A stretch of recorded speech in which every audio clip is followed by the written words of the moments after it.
1627ಕ್ಕೂ ಹೆಚ್ಚು ಪತ್ರಿಕೆಗಳು ನನ್ನ ಬಗ್ಗೆ ಲೇಖನ, ವರದಿ, ಸಂದರ್ಶನ ಎಲ್ಲ ಮಾಡಿದೆ.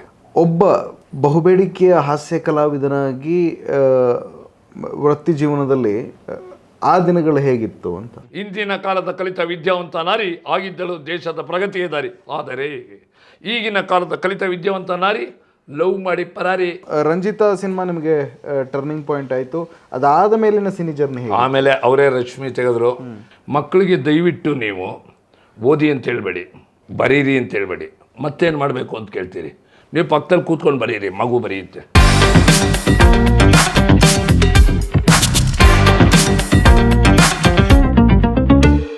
ಸರ್, ನಿಮಗೆ ಇಷ್ಟೆಲ್ಲ ದಶಕಗಳ ಕಾಲ ಸಿನಿಮಾಗಳಲ್ಲಿ ನಟಿಸಿದಿರಿ, ರಂಗಭೂಮಿನಲ್ಲಿ ಕೂಡ ಸಕ್ರಿಯರಾಗಿದ್ದೀರಿ. ನಿಮಗೆ ರಾಜ್ಯೋತ್ಸವ ಪ್ರಶಸ್ತಿ ಈ ಥರದ್ದು ಏನಾದರೂ ಪ್ರಶಸ್ತಿಗಳು ಲಭಿಸಿದೆಯಾ? ಇಲ್ಲ. ನಾಟಕ ಅಕಾಡೆಮಿ ಪ್ರಶಸ್ತಿ ಬಂದಿದೆ, ಕೆಂಪೇಗೌಡ ಪ್ರಶಸ್ತಿ ಬಂದಿದೆ. ಅದೆಲ್ಲಕ್ಕಿಂತ ಹೆಚ್ಚಾಗಿ ಬಾಂಬೆಯಲ್ಲಿ, ಕರ್ನಾಟಕ, ಡೆಲ್ಲಿಯಲ್ಲಿ ಮತ್ತು ಕೇರಳದಲ್ಲಿ ಮತ್ತು ಸುತ್ತಮುತ್ತ ಎಲ್ಲ ಸಾವಿರಾರು ಸಂಘ ಸಂಸ್ಥೆಗಳು ನನ್ನ ಬಗ್ಗೆ ನೆನಪಿನ ಕಾಣಿಕೆಗಳನ್ನ ಕೊಟ್ಟು ಒಂದು ಗೌರವವನ್ನು ಕೊಟ್ಟಿದ್ದಾರೆ ಒಬ್ಬ ಕಲಾವಿದನಾಗಿ. 1627ಕ್ಕೂ ಹೆಚ್ಚು ಪತ್ರಿಕೆಗಳು ನನ್ನ ಬಗ್ಗೆ ಲೇಖನ, ವರದಿ, ಸಂದರ್ಶನ ಎಲ್ಲ ಮಾಡಿದೆ. ಜೊತೆಗೆ ರಂಗಾಯಣದ ಮಾಜಿ ಅಧ್ಯಕ್ಷರಾದ ಪ್ರಭಾಕರ್ ಜೋಶಿಯವರು ಒಂದು 400 ಪುಟದ ಒಂದು ರಂಗಾನಂದ ಅಂತ ಒಂದು ಪುಸ್ತಕವನ್ನು ತಂದಿದ್ದಾರೆ ನನ್ನ ಬಗ್ಗೆ.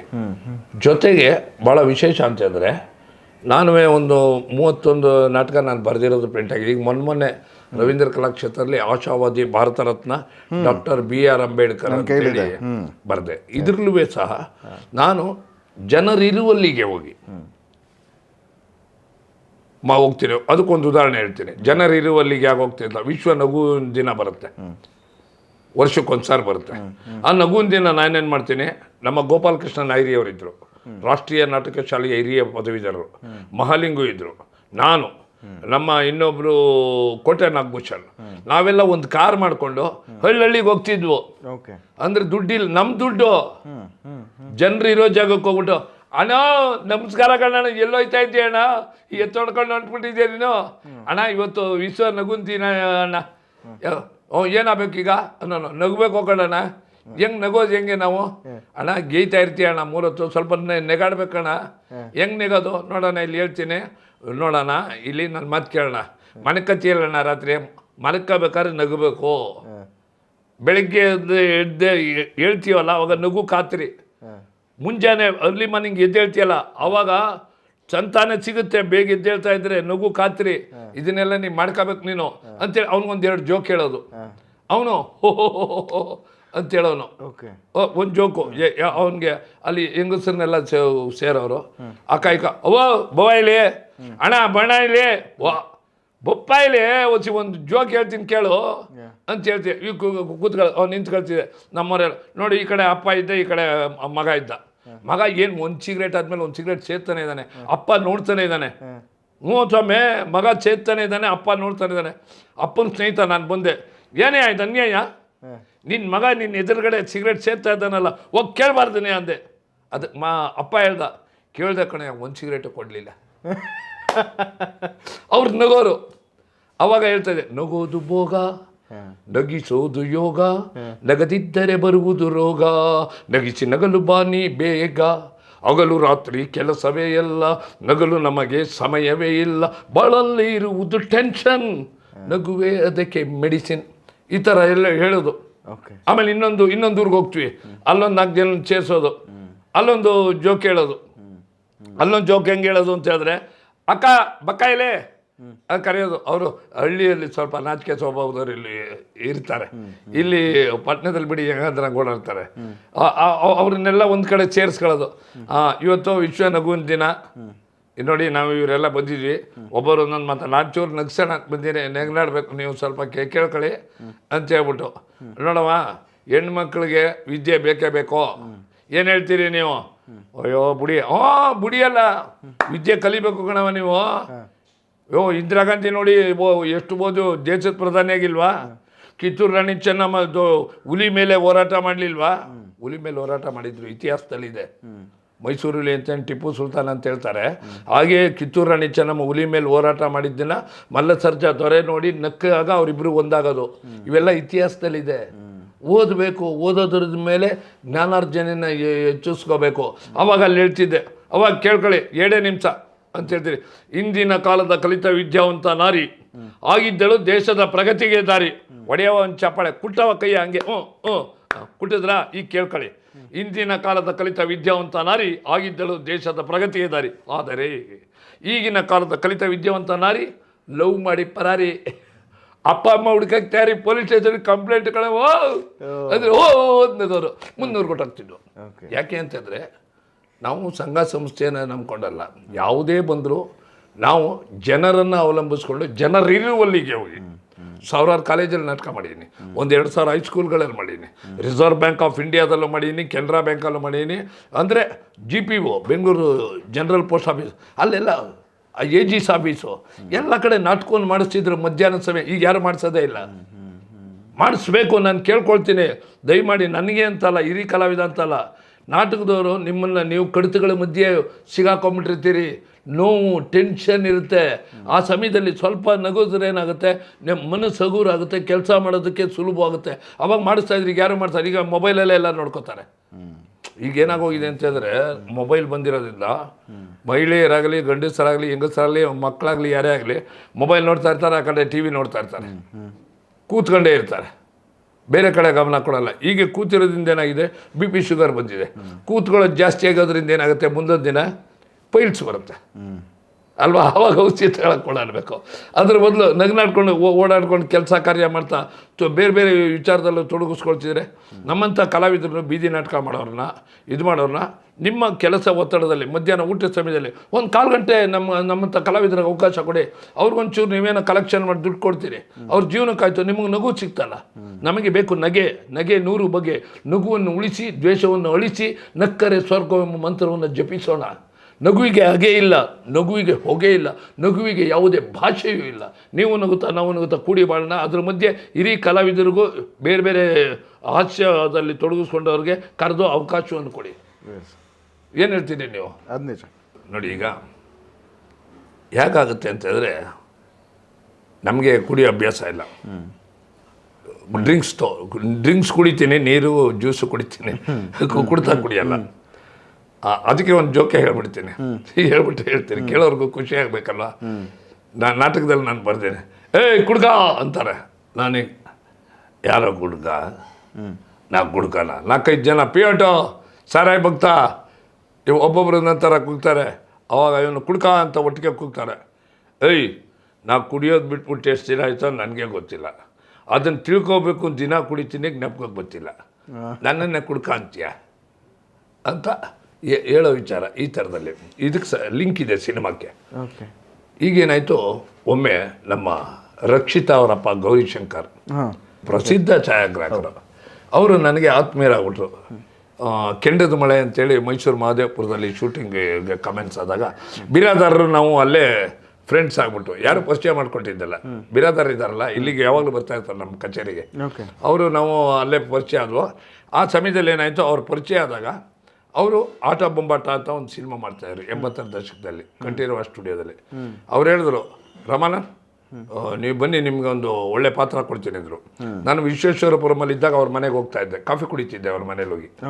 ಅವ್ರಲ್ಲೇ ಮನೆ ಇದ್ದಿದ್ದೆ ಅವರು, ರಕ್ಷಿತಾ ವಿವಿಪುರಮಲ್ಲಿ. ಆ ಸಮಯದಲ್ಲಿ ಏನಾಯಿತು, ನನ್ನ ಸ್ನೇಹಿತನ ಅಕ್ಕ ಅಮೇರಿಕಾ ರಾಜಧಾನಿ ವಾಷಿಂಗ್ಟನ್ನಲ್ಲಿದ್ದರು. ಒಂದು ಯಾವ್ದಾರು ಒಂದು ಒಳ್ಳೆಯ ಒಂದು ಫೋಟೋಗ್ರಫಿ ಬುಕ್ ತರಿಸ್ಕೊಡೋ ಅಂತ ಹೇಳಿದೆ. ಅಲ್ಲಿ ಒಂದು $10-15 ಆಗುತ್ತೆ. ಅವ್ನು ತರಿಸ್ಕೊಟ್ಟ. ಅವ್ರ ಅಕ್ಕ ಭಾರತಿ ಅಂತೇಳಿ ಮೈಸೂರು ಕೃಷ್ಣಮೂರ್ತಿಪುರ ಮನೆ ಬಂದು ಕೊಟ್ಟರು. ಎಷ್ಟು ದಪ್ಪ ಬುಕ್ಕು, ರಾಜ್ಕುಮಾರ್ ಬುಕ್ ಇದೆ, ದೊಡ್ಡ ಬುಕ್ಕು. ಅದನ್ನು ತಂದು ಪ್ರೆಸೆಂಟೆಡ್ ಬಾಯ್ ಅಭಿಮಾನಪೂರ್ವವಾಗಿ ಗೌರಿಶಂಕರ್ಗೆ ಅಂದ್ಬಿಟ್ಟು ನನ್ನ ಫೋಟೋ ಅಂಟಿಸಿದ್ದೆ. MY ಸೂರ್ಯ ರಮಾನಂದ್ ಅಂತ ಪ್ರೆಸೆಂಟ್ ಮಾಡಿದೆ ಗೌರಿಶಂಕರ್ಗೆ. ನನ್ನ ಫೋಟೋ ಅಂಟಿಸಿದ್ದೀನಿ. ಸರ್, ನಿಮಗೆ ಒಳ್ಳೆ ಪಾರ್ಟ್ ಕೊಡ್ತೀನಿ ಆಟ ಬೊಂಬಾಟ, ಶಂಕರ್ ನಾಗಿರೋ ಅಂದರು. ನಾಟಕದವ್ರ ಕಥೆ ಇದೆ ಅಂದರು. ಸರ್ ಬರ್ತೀನಿ ಸರ್ ಅಂತ ಹೇಳಿದೆ. ಆಮೇಲೆ ಅಲ್ಲಿ ಮುಹೂರ್ತಕ್ಕೆ ಬಂದೆ. ಆಮೇಲೆ ರಮಾನಂದ್ ಒಂಚೂರು ಸಣ್ಣಕ್ಕಿದೆ, ಒಂಚೂರು ಪರ್ಸ್ನಾಲಿಟಿ ಡೆವಲಪ್ ಮಾಡ್ಕೋಬೇಕು ಅಂದರು. ಮಾಡ್ಕೊಳ್ಳೋಣ ಸರ್ ಅಂತ ಒಬ್ಬರಿದ್ದು ಒಂದು UB ಕುಡಿ ಡೈಲಿ, ದಪ್ಪ ಆಗ್ಬಿಡ್ತಿದ್ರು. ಇನ್ನೊಬ್ರು 1 ಕುಡಿದ್ರೆ ಎಲ್ಲ ಆಗಲ್ಲ, 2 ಕುಡಿದ್ರೆ ಬೇಗ ದಪ್ಪ ಆಗೋಯ್ತಿ ಅಂದರು. ನಾನು ಅವ್ರಿಗೆ ಫೋನಲ್ಲಿ ಲ್ಯಾಂಡ್ಲೈನು ಫೋನ್ ಮಾಡಿ ಕಾಂಟ್ಯಾಕ್ಟ್ ಇಟ್ಕೊಂಡಿದ್ದೆ ಗೌರಿಶಂಕರ್ ಜೊತೆಲಿ. ಆದರೂ ಅದ್ರ ಮಧ್ಯೆ ಒಂದು 2 ಸಾರಿ ಬಂದು ಹೋದೆ. ಶೂಟಿಂಗು ನನಗೆ ಡೇಟ್ ಕೊಟ್ಬಿಟ್ಟು ಬಂದ್ಬಿಡಿ ಅಂದರು ಡೈರೆಕ್ಟ್ರೆ ಗೌರಿಶಂಕರ್. ಆ ಸಮಯದಲ್ಲಿ ನಾನು ಕುಡಿದು ಏನಾಗೋಯ್ತು, ಒಂದೊಂದು ಬೀರ್ ಕುಡಿದು 2 ಕುಡಿದ್ಬಿಟ್ಟೆ. ಕೆಲವು ದಿನ ಹಿಂದೆ ದಪ್ಪ ಗುಳ್ಳೆ ಆಗ್ಬಿಟ್ಟು ಬಸ್ಸಲ್ಲಿ ಕೂತ್ಕೊಳ್ಳೋಕ್ಕಾಗಲ್ಲ, ದಪ್ಪ ಗುಳ್ಳೆ ಆಗೋಯ್ತು. ಓಕೆ, ಬರೋಕ್ಕಾಗಲಿಲ್ಲ.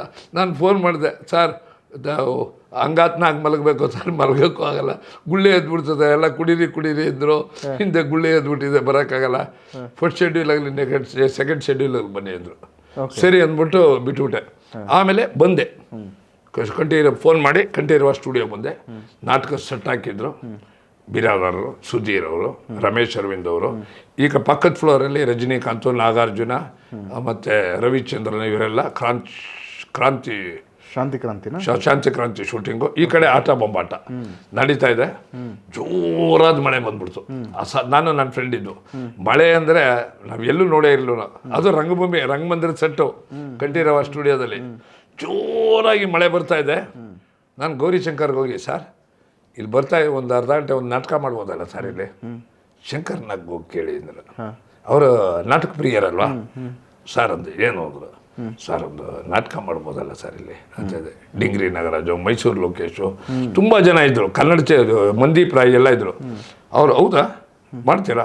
ಬೀದಿ ನಾಟಕ ಲೈಟ್ ಬೇಕಾಗಿಲ್ಲ ಸರ್ ಮಾಡಿ ಅಂದರು. ಅನೌನ್ಸ್ ಮಾಡಿಬಿಟ್ರು. ಅವರೇ ಅವಕಾಶ ಕೊಟ್ಟರು. ಒಂದು ನಾಟಕ ಮಾಡಿದ್ರು. ನಾಟಕದ ಹೆಸರು ನಾಯಿ. ಆ್ಯಂಟನ್ ಚೆಕಾಫ್ ದ ರಷ್ಯನ್ ರೈಟರ್ದು. ಖುಷಿ ಆಯಿತು. ಮಳೆ ನಿಂತೇ ಇಲ್ಲ.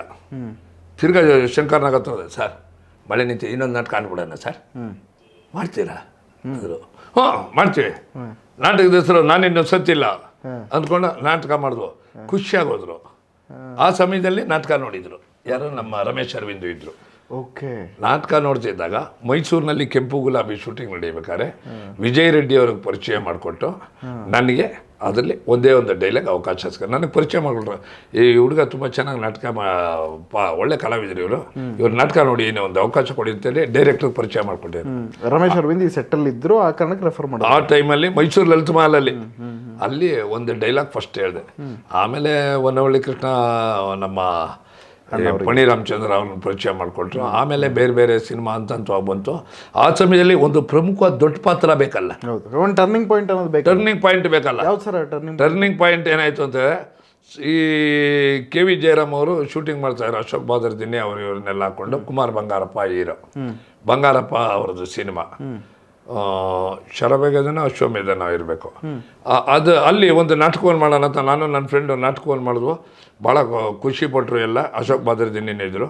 ಡೈರೆಕ್ಟರ್ ಹತ್ರ ಹೋದೆ, ಚೆನ್ನಾಗಿ ಮಾಡ್ತೀರಿ ನೀವು, ನಿಮ್ಗೆ ಒಂದು ಒಳ್ಳೆ ಅವಕಾಶ ಕೊಡ್ತೀನಿ ಅಂದರು. ಸರ್ ಬಂಗಾರಪ್ಪನ ಹತ್ರ ಹೋದೆ, ಮುಖ್ಯಮಂತ್ರಿಗಳು ನಮ್ಮ ಕುಮಾರ್ ಬಂಗಾರ ಅವರಪ್ಪ, ತುಂಬ ಚೆನ್ನಾಗಿ ಮಾಡ್ತೀರಿ, ರೈತರ ಸಮಸ್ಯೆನ ಭಾಳ ಚೆನ್ನಾಗಿ ಬಿಂಬಿಸ್ತೀರಿ, ಭಾಳ ಚೆನ್ನಾಗಿದೆ, ನೋಡಬೇಕು, ಇದರಲ್ಲಿ ಏನಿದೆಯೋ ಇಲ್ಲ ಗೊತ್ತಿಲ್ಲ ನನಗೆ ಅಂದರು. ಇವರು ಸರ್ ನೀವು ಬೆಂಗಳೂರಿಗೆ ಬಂದಾಗ ಬನ್ನಿರಮ್ಮ ನಮ್ಮ ಮನೆಗೆ ಅಂತೇಳಿ ಅಡ್ರೆಸ್ ಕೊಟ್ಟರು. ಕುಮಾರ್ ಬಂಗಾರಪ್ಪ ಇವರು ಕೆ ವಿ ಜಯರಾಮ್ ಅವರು ಕೊಟ್ಟಾಗ ಏನಾಯ್ತು, ಅವಾಗ ಇವ್ರ ಪರಿಚಯ ಆಗೋಯ್ತು. ಕುಮಾರ್ ಬಂಗಾರಪ್ಪ ಅವಾಗ ನನ್ನ ನಾಟಕ ನೋಡಿದ್ರು. ಕುಮಾರ್ ಬಂಗಾರಪ್ಪ, ವಿಷ್ಣುವರ್ಧನ್, ರಾಜ್ಕುಮಾರ್ ಅವರೆಲ್ಲ 86ನೇ ಇಸ್ವಿಯಲ್ಲಿ ವಿಷ್ಣುವರ್ಧನ್ ಅವರು ನಮ್ಮ ಹೊನ್ನವಳ್ಳಿ ಕೃಷ್ಣರವ್ರು ಕರ್ಕೊಂಡು ಹೋದಾಗ ಎದ್ದು ನಿಂತು ಅವ್ರ ಮುಂದೆ ನಾಯಿ ಅನ್ನೋ ನಾಟಕ ಮಾಡಿದ್ದು. ಅದಕ್ಕೆ ಅವ್ರು ಬರೆದು ಇದ್ದಾರೆ, ರಾಜ್ಕುಮಾರ್ ಅವರ ಅಭಿಪ್ರಾಯನ ಬರೆದಿದ್ದಾರೆ. ಆ ಸಮಯದಲ್ಲಿ ಇದಾಯ್ತಲ್ಲ. ಹಾಗೆ ಇಲ್ಲಿ ಬಂದಾಗ ಇಲ್ಲಿ ಮುಖ್ಯಮಂತ್ರಿಗಳು ಬಂಗಾರಪ್ಪನವರು, ಕುಮಾರ್ ಬಂಗಾರಪ್ಪ, ಕೆ ವಿ ಜಯರಾಮ್, ಬಾದರ್ದಿನಿ ಎಲ್ಲ ನಾಟಕ ನೋಡಿದಾಗ ಇಲ್ಲಿ ದೇವಯ್ಯಪ್ಪ ಕತ್ತರ್ ಬರ್ತಾ ಇದ್ದೆ. ಕರೆಂಟ್ ಹೊಟ್ಟಾಗಿತ್ತು. ರಮಾನಂದ್ ಅಂದರು. ಯಾರಪ್ಪ ಅದು ಕರಿತಾ ಇರೋದು ಅಂತ ಈಗ ನೋಡಿದೆ. ಕೆ ವಿ ಸರ್ ನಮಸ್ಕಾರ ಸರ್, ಸರ್ ಗೊತ್ತಾಗಲಿಲ್ಲ ಸರ್, ಸಾರಿ ಸರ್ ಅಂತ ಹೇಳಿದೆ. ಯಾರಪ್ಪ ಅದು ಅಂದ್ಬಿಟ್ನಲ್ಲ. ಆಮೇಲೆ ನಾಳೆ ಮನೆ ಹತ್ರ ಬನ್ನಿ ರಮಾನಂದ್ ಅಂದರು. ನಾಳೆ ಬರೋಣ ಅಂತಿದ್ದೆ. ಬಂದಿದ್ದು ಒಳ್ಳೇದಾಯಿತು. ನಾಳೆ ಬೆಳಗ್ಗೆ ಬಂದ್ಬಿಡಿ 7 ಗಂಟೆಗೆ ಅಂದರು. ಸರಿ ಅಂದ್ಬಿಟ್ಟು 6:45ಗೆ ಮನೆಗೆ ಹೊಟ್ಟೋದೆ. ಓಕೆ, ಕಾಫಿ ಕೂತಿದ್ರು, ಕಾಫಿ ಕೊಟ್ಟರು. ನನಗೆ ಕತೆ ಹೇಳೋಕ್ಕೆ ಶುರು ಮಾಡಿದ್ರು. ಏನು ಮಾತಾಡಲ್ಲ, ಕತೆ ಹೇಳ್ತಾ ಇದ್ದಾರೆ. ಇದೇನು ಇವರು ನನ್ನನ್ನು ಕರೆದ್ಬಿಟ್ಟು ಕತೆ ಹೇಳ್ತಾ ಇದ್ದಾರಲ್ಲ, ಪಾತ್ರ ಕೇಳೋಕೆ ಹೋದರೆ ಏನಪ್ಪ ಇದು ಅಂತ ಕತೆ ಕೇಳ್ತಾ ಕೂತ್ಕೊಂಡೆ.